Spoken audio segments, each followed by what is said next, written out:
뉴스의 깊이를 더하는 시간입니다. 뉴스 더하기 김현수입니다. 강산이 7번 바뀌고 내게도 8살에 막힌 공부의 길이 72살에 열렸다.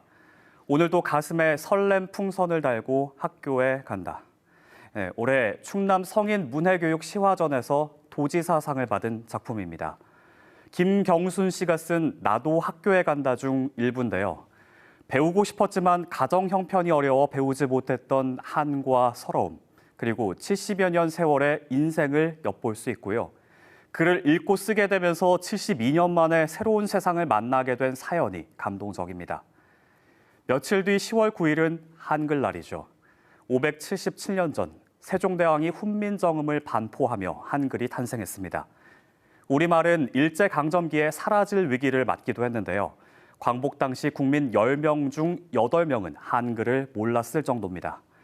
정부는 이후 대대적인 문맹 퇴치 운동을 벌였고 그 결과 지금 우리나라 문맹률은 1%입니다. 빠르게 낮아지긴 했지만 여전히 우리 국민 100명 중 1명은 한글을 읽고 쓰지 못한다는 겁니다.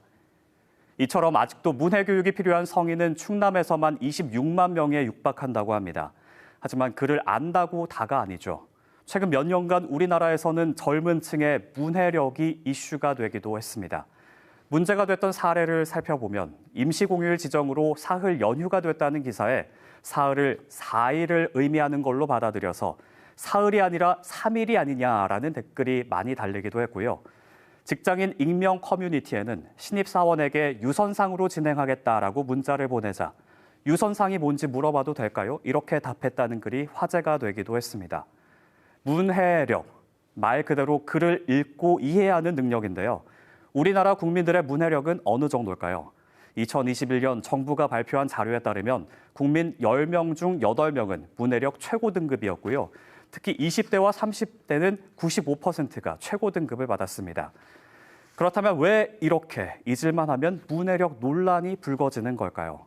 일단 정부가 시행한 문해력 조사는 중학교 3학년 정도의 기초적인 수준이란 겁니다. 일상생활을 하는데 큰 지장은 없지만 정확한 문해력, 비판적인 문해력은 약하다는 게 전문가의 견해입니다. 실제 OECD 국제학업 성취도 평가에서 사실과 의견을 구별하는 문제의 정답률을 보면 우리나라 학생들은 전체 평균의 절반 정도 수준밖에 되지 않았고요. 최하위권이었습니다.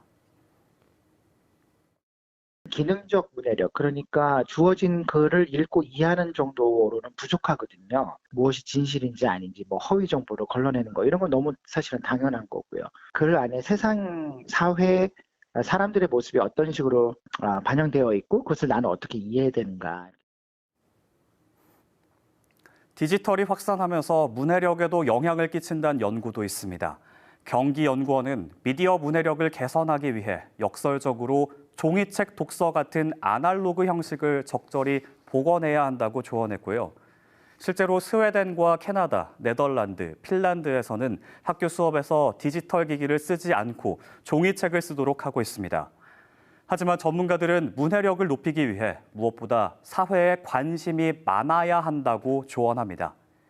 이런 말도 모르냐라는 비난, 나는 그런 말 원래 잘 안 쓴다라는 다친 마음이 문해력 부족으로 이어질 수 있다는 건데요. 끊임없이 불거지는 문해력 문제가 우리 사회에 단절된 소통을 드러내고 있는 건 아닌지 우려의 목소리가 나오는 이유기도 합니다. 지금까지 뉴스더하기였습니다.